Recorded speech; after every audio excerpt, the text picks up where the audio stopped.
4 portions de la parole de Dieu. Nous allons demander à notre maman prophétesse de nous lire dans le livre de Matthieu 18, versets 21 à 22.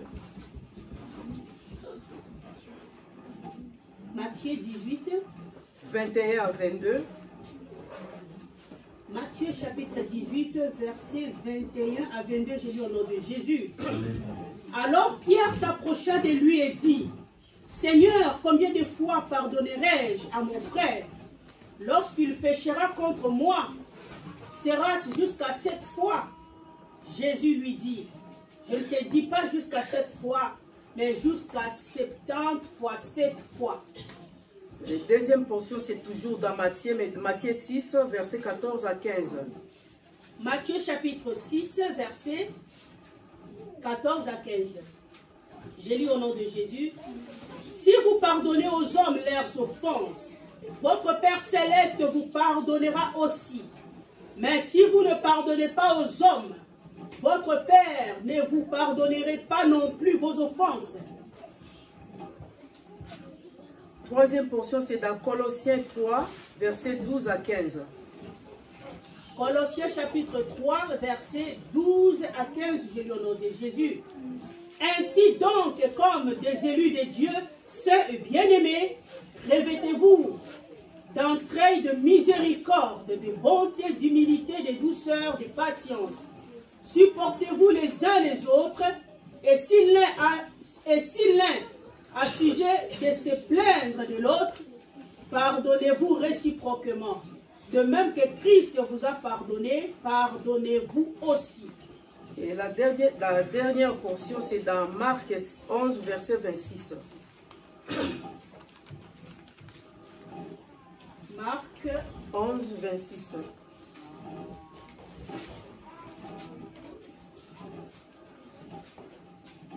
Marc chapitre 11, 11, verset 26. okay. Marc 11, 26, j'ai lu la parole de Dieu au nom de Jésus. Mais si vous ne pardonnez pas, votre Père qui est dans les cieux ne vous pardonnera pas non plus vos offenses. Amen. Amen. Amen. Amen. Bien-aimés, ce matin, Dieu m'a fait grâce d'être au milieu de vous pour vous parler d'un poison. Il y a un poison qui ronge, un poison qui détruit nos vies, un poison qui détruit les familles, un poison qui détruit le couple, un poison qui détruit ce monde. Et c'est parmi plusieurs poisons, mais je vais parler aujourd'hui d'un seul poison. Et ce poison-là, s'appelle amertume. Quand la servante de Dieu m'a appelé pour me dire que je devais parler de la part de Dieu, j'avais un sujet que je devais parler, que nous devions nous partager aujourd'hui. Mais hier matin, quand j'ai commencé à prier vers 4 h du matin, le Seigneur m'a dit de parler sur l'amertume. Avant de commencer notre exhortation, je voulais d'abord définir qu'est-ce qu'est guérir. Parce que mon sujet d'aujourd'hui, ça s'intitule, guérir du poison d'amertume. Guérir du poison d'amertume, c'est le sujet de ce jour. Qu'est-ce que signifie guérir, bien-aimé? Guérir, ça signifie délivrer d'un mal physique, d'une maladie, d'une mauvaise habitude. Recouvrer la santé, c'est ça la signification de guérir. Et guérir aussi peut signifier aussi faire disparaître un mal, un défaut, faire cesser une maladie. Qu'est-ce que signifie poison? Poison signifie une substance capable d'incommoder fortement ou tuer. Ce qui est pernicieux ou dangereux. Qu'est-ce que signifie amertume, bien-aimé? L'amertume, c'est un saveur amer. Un sentiment durable de tristesse mêlé de rancœur lié à une humiliation, une déception, une injustice, ressentiment causé par les regrets ou la déception. Bien-aimés, ce matin, Dieu voulait nous parler à chacun de nous de savoir que l'amertume, c'est un poison qui détruit ce monde, bien-aimé. Et avant de commencer mon exhortation, je voulais juste vous dire aussi que ce poison d'amertume, c'est un sentiment aussi qui se manifeste d'une part par la désespérance, la colère, l'agressivité, et d'autre part à ce que la personne cherche la cause chez l'autre ou dans les circonstances extérieures. Bien-aimé, moi qui est debout devant vous ce matin, j'ai été aussi victime de ces poisons. Vous savez, ces poisons se manifestent quand quelqu'un t'offense, quand quelqu'un te cause du mal, quand quelqu'un t'injurie, quand quelqu'un te blesse, ou bien quand quelqu'un te défie devant les gens, quand quelqu'un te ridiculise devant le monde. Bien-aimé, ces poisons tuent. Et quand tu n'es pas capable de détecter ces poisons dans ta vie, tu es une personne morte. Tu es une personne morte. Et je voulais encore vous rappeler que ces poisons ont une remède. Vous savez, pour remédier à ces poisons, nous devons savoir que le premier remède de ces poisons, c'est quoi? C'est le pardon. Le pardon libère. Quand on dit le pardon libère, c'est-à-dire, il y a quelqu'un qui t'a fait du mal, mais la personne qui t'a causé du mal, la personne qui t'a causé du tort, la personne, elle est tranquille. La personne dort tranquillement. Mais toi, à qui on a offensé, tu n'arrives pas à dormir. Tu n'arrives pas à dormir. Moi, il y a des fois, je peux être avec mon mari, je peux avoir un... Moi, je donne toujours mon exemple à moi, excusez-moi. Je sais que mon mari est là, mais il va m'excuser. Quand j'ai toujours un problème ou une discussion avec mon mari, quelque chose que je n'arrive pas à supporter, bien aimé, ça me ronge, ça me ronge, ça me ronge. Et des fois, il peut être là, il me dit, ma femme, chérie, pardonne-moi de ce que je t'ai offensé, de la chose que j'ai fait, de la chose que j'ai dit. Pardonne-moi. J'accepte. Mais au-dedans de moi, je me dis, pourquoi il m'a fait ça? Pourquoi il a parlé ça? Pourquoi il a fait cet acte? Ça me ronge, ça me ronge, ça me ronge. Je crois l'autre fois, je vous ai parlé de ça. Vous allez voir, même quand on dort, vous dormez dans un même lit. Tu n'arrives pas, à cause de l'amertume qui est en toi, à cause des non-pardons, des manques de pardon, tu n'arrives pas à te rapprocher de ton mari. Tu peux être là aujourd'hui, tu as un problème avec ton mari, tu as un problème avec ta femme. Quand vous avez des problèmes, malgré que vous demandez pardon, mais comme tu n'as pas eu la place, tu n'as pas eu le cœur disposé pour pardonner cette personne, tu l'as accepté seulement verbalement, tu vas sentir comme si tu es dans une prison. Une prison, ce n'est pas seulement une prison physique. Là, on peut mettre les malfaiteurs, là, on peut mettre les voleurs, ceux qui tuent les gens, les assassins. Une prison, c'est aussi ton cœur.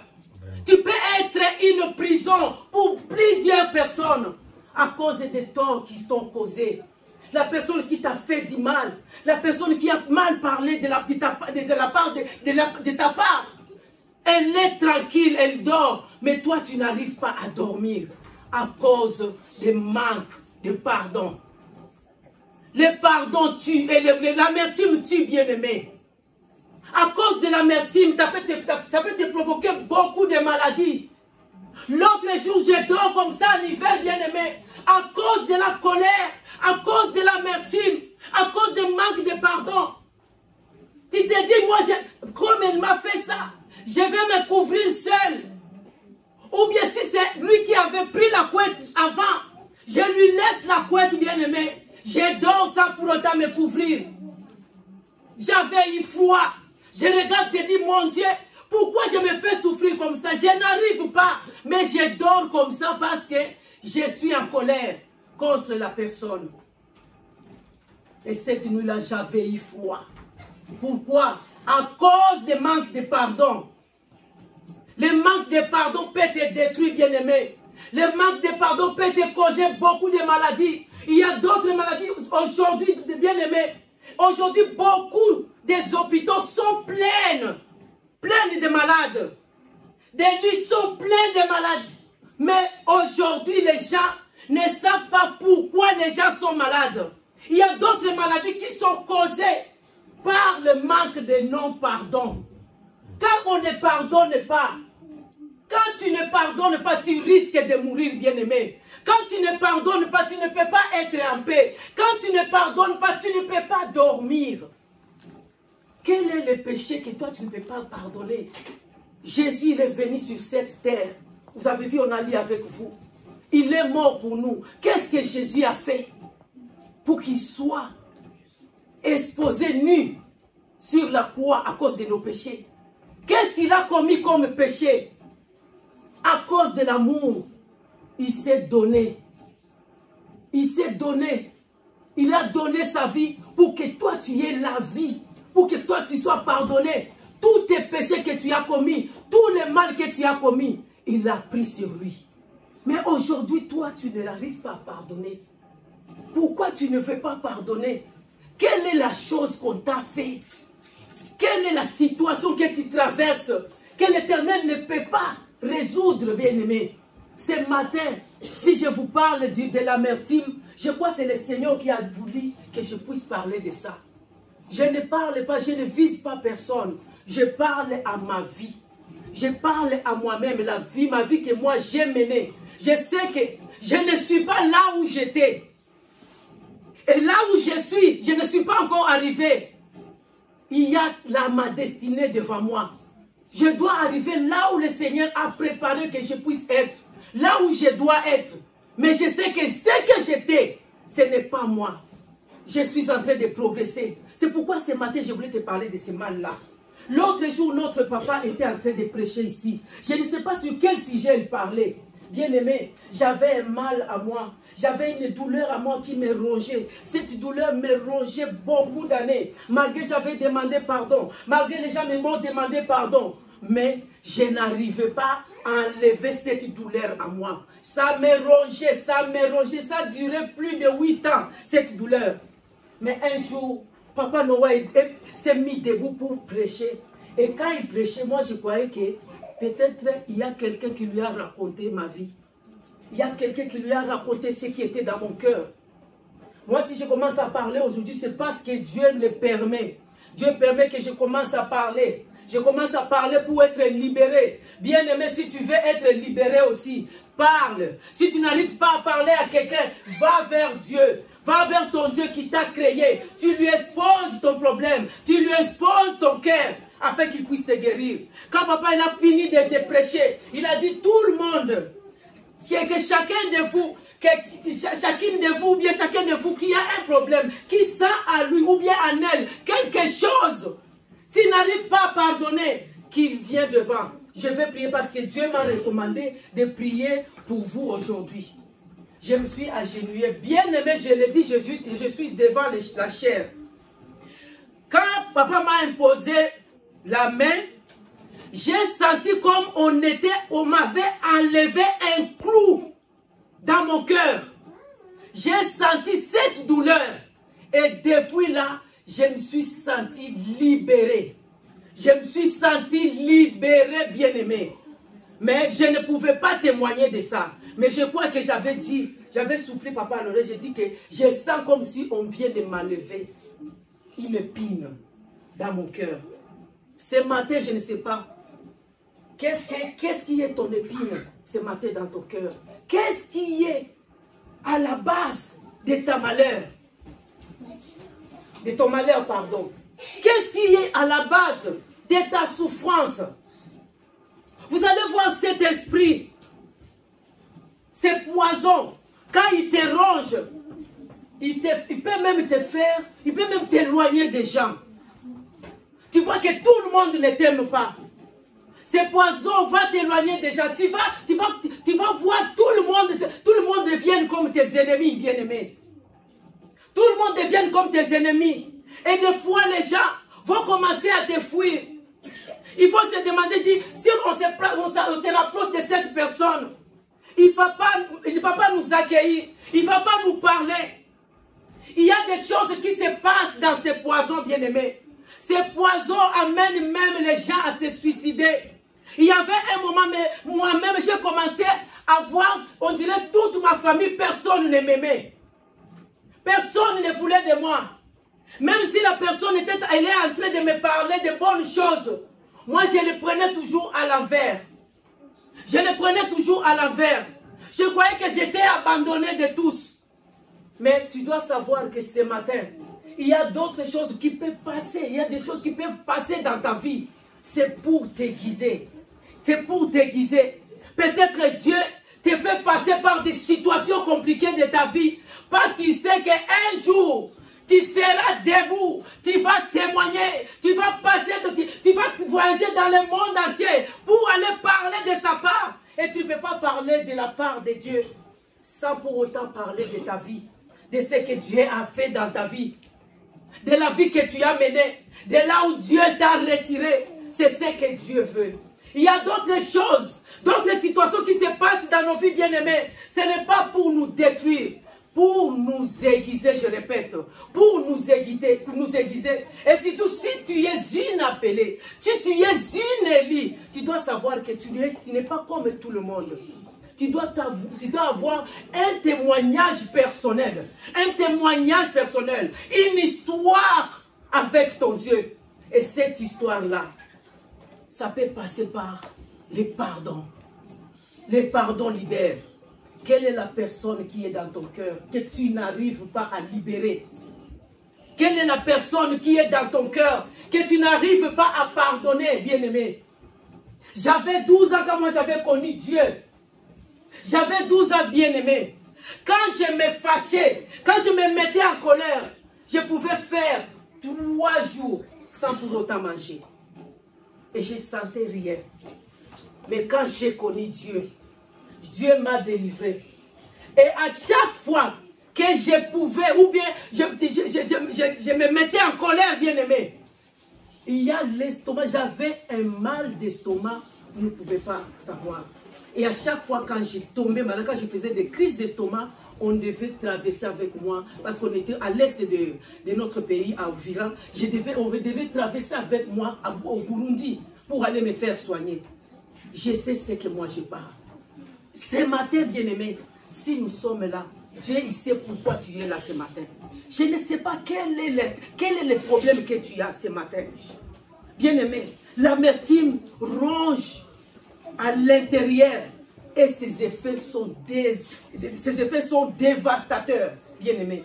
Avec l'amertume, tu peux même empoisonner la personne. Tu peux même empoisonner la personne et après avoir fait cet acte, tu regrettes après. Il faut faire attention avec ces poisons. Pour éviter les effets à long terme de l'amertume, bien-aimé, nous devons assumer la responsabilité de nos actions et pardonner aux autres. Pardonner car le pardon est un remède pour nos cœurs. Faire le choix de pardonner, c'est faire le choix de guérir son cœur. Ne pense pas que quand toi tu pardonnes, tu t'humilies. On dirait, chez nous on dit, à Lingala on dit, Yuma. Personne ne te verra, tu n'es pas Yuma. Le monde peut le dire, mais devant Dieu, tu as accompli ta mission. Parce que quand tu pardonnes, tu te soignes toi-même. Quand tu pardonnes, toi-même tu te sors de la prison. Mais quand tu ne pardonnes pas, tu seras esclave toute ta vie. Et cet esclavage va t'amener à la mort. Va t'amener à la mort. Parfois, moi, je taquine mes enfants à la maison. Il y a des fois quand je rentre dans leur chambre, je regarde leur chambre, je regarde leur lit, je regarde les effets. Je dis, ah, votre chambre, ça montre l'état de ton âme. Ça montre l'état de ton âme. Ah, maman, non, je dis, oui. Comment cette chambre peut être en désordre comme ça? Et l'autre jour, je crois, c'est Daniela. Elle vient dans ma chambre et dit, ah, maman, chambre na yo ezali ko ezola ki ça état âme na yo na bi non Daniela, je suis en train de ranger mes affaires. Là, je voulais juste me dire que nous devons avoir un bon cœur. Ayons un bon cœur. Avoir un bon cœur, c'est sortir de la prison. Être disposé à pardonner. Quand tu pardonnes, bien-aimé, tu vas sentir comme il y avait un poids dans ton cœur. On dirait une pierre qu'on a posée dans ton cœur. Comment tu peux dormir 3 jours, 4 jours, 1 semaine avec la colère? Moi, j'ai dit à mon mari, j'ai dit, à partir d'aujourd'hui, je ne veux plus de problèmes avec toi. Je ne veux plus de problèmes avec toi. Même les enfants, parfois, on se taquine à la maison, on est en train de parler. Je ne veux plus de problèmes. Ne nous cherchez pas de problèmes. Nous voulons la paix. Vous allez voir, l'amertume, c'est quoi? Tu peux être là, tu dis que tu as pardonné à la personne, mais comme c'est dans ton cœur, c'est comme un poison, c'est comme un venin de serpent qui se cache dans ton cœur. Et une fois, il y a seulement une petite chose, une étincelle, pas. Tu t'enflammes. Tu t'enflammes. Je suis rentré à prier, j'ai dit, Seigneur, toi tu m'as appelé. Tu as dit que je dois te servir. Comment je dois te servir avec ces poisons dans ma vie? Comment je peux te servir avec la colère? Comment je peux te servir avec ces sentiments de non-pardon? Comment je peux te servir à Naïssa? Comment je peux te servir avec un rancœur? J'ai pleuré, mais regardez, ces jours-là, j'ai senti, on m'a enlevé une épine. Une épine, vous savez bien aimé, quand tu piétines, une épine, même si ça te fait mal, tu es obligé d'enlever cette épine. Si tu n'arrives pas à enlever cette épine, bien aimé, ton pied va pourrir. Ton pied va pourrir. On va te couper ses pieds. Supporte d'enlever cette épine. Supporte d'enlever cette épine pour que tu puisses encore bien marcher. Pour que tu puisses encore bien te promener. Avec l'épine dans les pieds, avec l'épine dans le cœur, tu ne peux rien accomplir. Tu peux organiser des voyages, tu peux faire des projets, mais tu n'arriveras pas à accomplir ces projets à cause de ces poisons qui est dans ta vie. Parce que quand tu es enfermé, quand tu ne parles pas, quand tu ne pardonnes pas, bien-aimé, tu es un malade. Tu es un malade. Tu dois chercher à te faire soigner. Jésus est là ce matin, il t'appelle. Qu'est-ce qui te ronge? Qu'est-ce que tu n'arrives pas à te débarrasser? Débarrasse-toi de cette maladie. Débarrasse-toi de ces poisons. Lorsqu'on accorde un pardon à quelqu'un, bien-aimé, c'est pour soi-même. C'est pour soi-même. Le pardon donne la force. Plus on exerce le pardon, bien-aimé, ça devient facile dans nos vies. Et ne te dis pas seulement que quand je pardonne aujourd'hui, quand la personne te demande pardon, tu dis, comme je te pardonne, demain il ne faut plus répéter. Combien de fois on vient de nous lire ici par notre maman prophétesse? Combien de fois on doit pardonner? Combien de fois on doit pardonner? Même si la personne vient encore, t'offense encore, tu dois être capable, tu dois être prêt, tu dois être prête de pardonner. Parce que chaque jour, toi, tu offenses Dieu. Chaque jour, toi, tu pêches. Chaque jour, toi, tu fais des choses qui ne plaisent pas à Dieu. Tu peux dire aujourd'hui, Seigneur, à partir d'aujourd'hui, je ne ferai pas ça, je ne ferai pas ça. Dans moins d'1 heure, tu reprends la même chose. Tu reprends la même chose. Vous savez, dans la vie, si tu veux être ce que Dieu veut que tu sois, ne regarde pas les autres. Ne regarde pas tout autour de toi. Regarde-toi toi-même. Avant de pointer ton doigt vers quelqu'un d'autre, tu dois savoir que ce que moi je dis à l'autre, est-ce que moi, à sa place, qu'est-ce que j'allais faire? Qu'est-ce que j'allais dire? Si tu veux la paix, bien-aimé, si tu veux la paix dans ta vie, tu dois d'abord chercher la paix tout autour de toi. Aujourd'hui, l'Ukraine, elle est en guerre. Vous savez pourquoi la France est là, derrière l'Ukraine? Pourquoi? Vous savez pourquoi d'autres nations sont derrière l'Ukraine? Bien-aimé, je ne parle pas de la politique. Parce que la France, elle sait que si la guerre s'intensifie, la guerre ils peuvent même rentrer jusqu'en France. Les ennemis peuvent rentrer à partir de la guerre qui est chez le voisin. La guerre qui est chez la voisine. on risque aussi d'avoir la guerre. C'est pourquoi ils font tout, ils se réunissent pour que cette guerre ne puisse pas rentrer dans les pays. C'est une façon aussi de mettre des garde-fous, bien-aimés. Si tu veux avoir la paix, cherche aussi la paix avec les autres. Cherche la paix avec les autres, comme la parole de Dieu nous dit. Cherche la paix avec tout le monde. Cherche la paix avec tout le monde. Si tu te retires, tu sais que je me retire. Tu dois savoir que je me retire. Pourquoi? Peut-être que tu te retires dans la prière. Moi, quand je me retirais chez nous, quand je suis dans la maison de ma mère et mon père, quand je me retirais, c'était parce que j'étais en colère. Ce n'était pas à cause de la prière. Quand je me retirais, c'était parce que j'étais en colère. Je peux me réveiller le matin, je travaille, je fais tout ce que je pouvais faire. Je fais ma part de travail qu'on m'avait donné. Je rentre encore dans la chambre. Je ne mangeais pas, je ne buvais pas. Mais si je me dis qu'aujourd'hui je dois jeûner, arriver 12 heures, estomac, je commence à avoir le mal d'estomac. Mais quand on est en colère, on n'arrive pas à manger.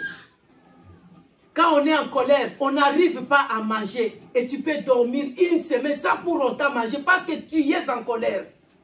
Ce matin, le Seigneur t'appelle. Reviens. Reviens vers ton Créateur.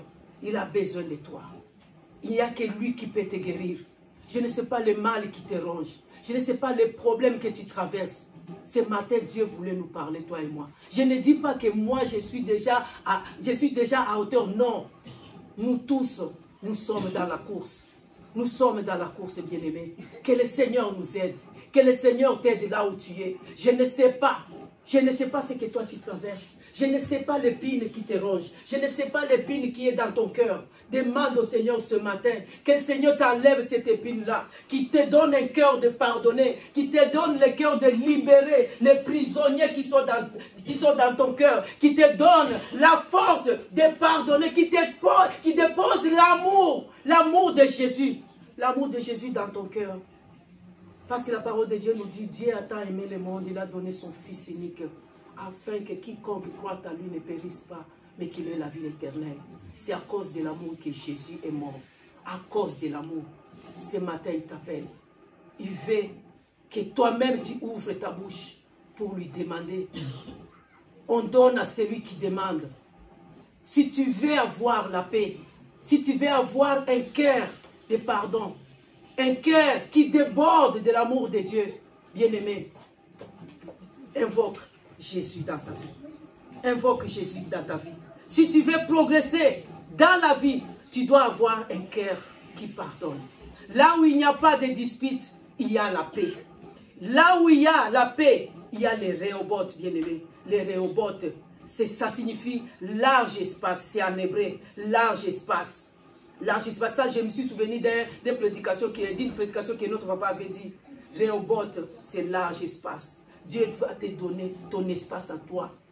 Là où il n'y aura pas des gens qui viendront te déranger, tu auras la paix. Tu auras le Rehoboth de Dieu. Dieu va te donner ta surface à toi. Que personne ne viendra te déranger. Tes citernes à toi. Que personne ne viendra encore mettre des sables pour détruire ta vie, bien-aimée. Ce matin, Dieu t'appelle. Dieu t'appelle, bien-aimé. Je sais que le temps est déjà parti. Ce matin, je voulais que ce jour soit une journée que toi-même tu vas faire un examen de conscience. Quelles sont les personnes que j'ai emprisonnées dans mon cœur? Quels sont les prisonniers qui sont dans ton cœur? Quels sont les prisonniers qui sont dans ton cœur? C'est ton frère, ta soeur, ta mère, ton mari, ta femme. Ce matin, le Seigneur te demande à venir chercher encore la paix, à venir chercher les remèdes qui vont te guérir. Et le remède, c'est Jésus-Christ. Invoque Jésus dans ta vie. Il va te délivrer, il va te donner le cœur, un cœur de pardonner. Quand il te donnera ce cœur de pardon, c'est là où tu seras guéri de ces démons, de ces poisons-là d'amertume. C'est pourquoi je voulais inviter notre papa pour ce sujet, qui prie pour nous, qu'il prie vraiment Dieu, que Dieu nous écoute, que Dieu l'écoute, que l'Éternel nous délivre, bien-aimés. On ne peut pas aller loin avec Dieu, on ne peut pas aller loin avec le Seigneur. Le Saint-Esprit ne peut pas te conduire quand tu as encore de l'amertume en toi, quand tu as encore des prisonniers dans ton cœur, quand tu as encore de la rancœur en toi, quand tu as encore de la colère avec ton frère. La Bible ne dit ne tuez pas. Tuer, ce n'est pas seulement prendre le couteau et tuer quelqu'un. Tu peux tuer quelqu'un par ta colère. Par ta colère, bien-aimé. Et quand tu es en colère avec quelqu'un, si l'ennemi vient, si quelqu'un vient te solliciter pour faire du mal à cette personne, je ne pense pas que le diable te laissera faire du bien. Tu vas accomplir une abomination. Tu peux même tuer quelqu'un à cause de cet esprit. C'est un esprit mauvais, bien-aimé. Il va t'amener en enfer. Bien-aimé, que le Seigneur nous aide. J'ai dit et je vous remercie. Que le Seigneur bénisse chacun de nous et que notre papa prie pour nous, pour ces poisons qui nous rongent, qui fait à ce qu'on ne puisse pas avancer avec Dieu. Parce qu'avec ces poisons, bien-aimés, on ne peut pas aller loin. On ne peut pas aller loin avec Dieu. Si tu veux aller loin avec Dieu, tu dois avoir un cœur qui pardonne.